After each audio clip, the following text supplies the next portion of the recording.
What is up, everyone? Welcome back to the shop. Today, I finally did something to the SRT4. I've been wanting to do to the car since I got it. I would have videoed it, but all my tripods have some issues. That one's a little wobbly. This one's a good tripod, but I'm missing the horseshoe mount. It's somewhere in that truck, and this one's coming up short. So, yeah. As soon as I find the horseshoe mount, I might just buy a new one. But anyway, let me show you what I did. So I finally ran a compression test on the SRT. Now, the biggest reason I wanted to do this is to see how healthy the motor is. Something like this, there is a good chance that it is not the original engine. You can just see things have been kind of moved around, unlike the GST where things look, well, rather factory. And that gives me a good indication that there's a high possibility this is the original engine. Now, you probably wonder, like, why would that matter at all? What's the relevance of that? Well, this thing has 201,000 miles on it. Okay, 200,000 miles on a boosted engine that's, has been tastefully driven. It's probably a little tired, okay?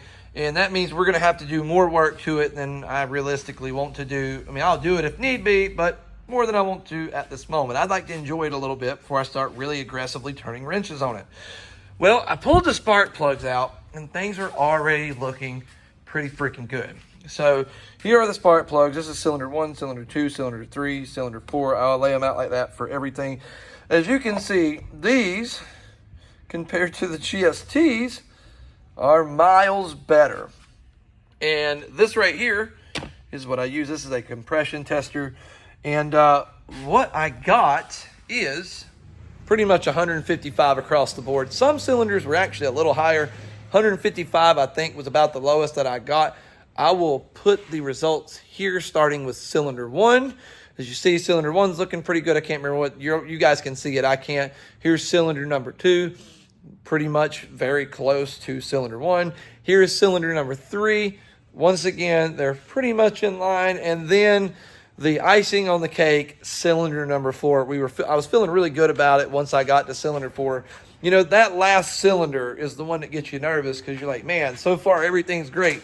That last cylinder is going to be the one to ruin it for us. And thankfully, it wasn't. Everything looks to be pretty good. Now, that doesn't necessarily speak for the condition of the bottom end, like where the rods and mains and everything are. Hopefully, there's no issues there. Not too worried about it. It sounds good and healthy. Biggest thing we need to do now is start digging into, well, when you see electrical tape and stuff, there's need to worry, especially when it's fresh electrical tape. So it does run good. Everything's right with it. We're going to tinker with it and fix some things. I'm getting rid of that knockoff eBay blowout valve, which is, it is installed with a pipe clamp.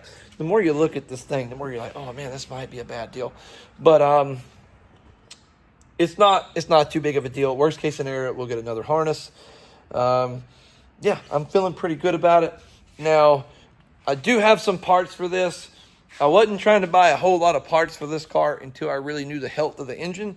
Now we know the health of the engine. We're good to go and start modifying it. Now, I don't believe, once again, this is the original engine, but just because everything looks perfect doesn't mean we can just go beat the crap out of it, although we're probably going to. But it is a good sign that this motor can handle a little bit of abuse. Anyways, that has been the video. I wanted to give you guys kind of an update. I know there's a lot of people that were excited to see the SRT back on the channel. Wanted you to know what I found. Now we can have some fun modifying it. I do have the bumper for it. I don't know anybody that watched the first video. We do have a bumper for it. It does have crosshairs.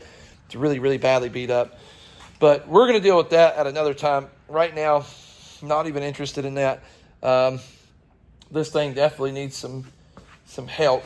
And we'll get all that to it. Anyways, this has been the video, guys. Catch you guys on the next one.